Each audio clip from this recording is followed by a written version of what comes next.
কুরবানির ঈদকে ঘিরে বগুড়ার শেরপুরে কামার শিল্পীরা পার করছেন ব্যস্ত সময়।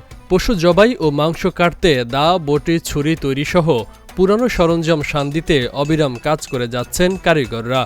তবে অন্যান্য বছরের চেয়ে এবছর কাজের চাপ অনেক কম বলে জানান কামার শিল্পীরা।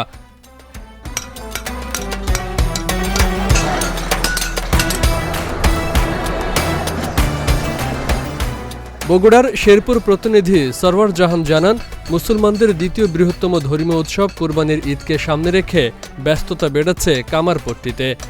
প্রতি বছর এ সময়টাতে কামারশালাগুলোতে কাজের চাপ থাকলেও এবারের চিত্র পুরোপুরি ভিন্ন। কামার শিল্পের তৈরি পণ্যের চাহিদা কমে যাওয়ায় হতাশা বিরাজ করছে কারিগরদের মাঝে। তারপরেও বেচা কেনার আশায় রাত দিন দা, বটি, ছুরি ও চাপাতি সহ পশু কাটার নানা উপকরণ তৈরি করে যাচ্ছেন তারা। এবার বছর আল্লাহ কুরবানি কম, কাজের চাপ আল্লাহ কম, তাও আছে, তাও মোটামুটি সব কামারের থেকে আমার আল্লাহ বেশি আছে। ইনকাম কেমন হতে পারে এবার?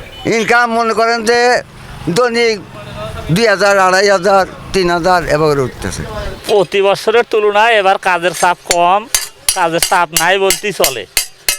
খুবই কম, তুলনা অনুযায়ী খুবই কম। ব্যবসা তো বহুদিন হলো করি, বাপ চাচারাও করছে, দাদাও করছে। দাদার ব্যবসা বাপে টিকে আসছে, আমরা আবার বাপের আমরা টিকে রাখার চিন্তা ভাবনা করতেছি। আমরা প্রতি বছরের তুলনায় এবার কাজের চাপ একটু কম। আগামীতে ভালো চাপ ছিল, মানুষের ভালো একটা বিষয়, কিন্তু এবার কাজের সংখ্যা একটু কম, মানে বললেই চলে এরকম।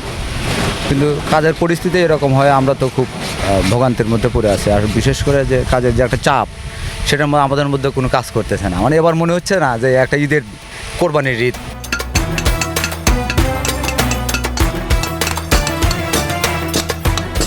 কারিগররা জানান, কামারপট্টিতে নতুন উপকরণ কেনার লোক খুবই কম, তবে পুরনো সরঞ্জাম শান দিতে আসছেন কুরবানি দাতারা।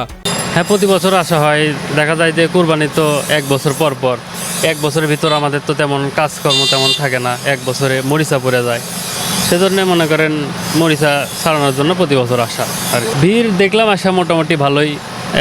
এখন একটু চাপ কম, দুপুর টাইম তো, এই যখন আসছিলাম তখন ছিল, এখন তেমন চাপ নাই। কিন্তু কোরবানি দেওয়া হবে, দাও, ছুরি এগুলো সারার জন্যই তো নিয়ে আসছি, তো অন্য কোনো দরকার না। প্রতি বছরই আসতে হয়। আমাদের তো গোস্ত কাটার কোনো ব্যবসা না, শুধু কোরবানির দিনই তুই আবার দাওয়া ছুরি ভরে থিয়ে দিই, সারাদিন সারা বছরে জং ধরে আবার বছর শেষে আসি, সেরে নিয়ে যাই। দেশের ঐতিহ্যবাহী এই শিল্পের সাথে জড়িতদের জীবনমান উন্নয়নে প্রয়োজনে সরকারি সহায়তা দেওয়ার আশ্বাস দেন উপজেলা নির্বাহী কর্মকর্তা। এ পর্যায়ে আমাদের শেরপুরে যারা এরকম কামার শিল্পের সাথে জড়িত, তাদের যদি কোনো সাহায্য সহযোগিতা প্রয়োজন হয়, অবশ্যই সরকার তাদের পাশে রয়েছে। আর একই সাথে আমি বলবো যে তাদের যেই ব্যবসাটা বংশানুগতভাবে চলে আসছে, তারা জানি সেই ব্যবসাটাকে তাদের ধরে রাখে। আমাদের এই যেই ব্যবসার চলমান আমাদের শেরপুরের একটি ঐতিহ্য, এটি যিনি তারা বজায় রাখতে যে কোনো সময় সরকার তাদেরকে সহযোগিতা করবে।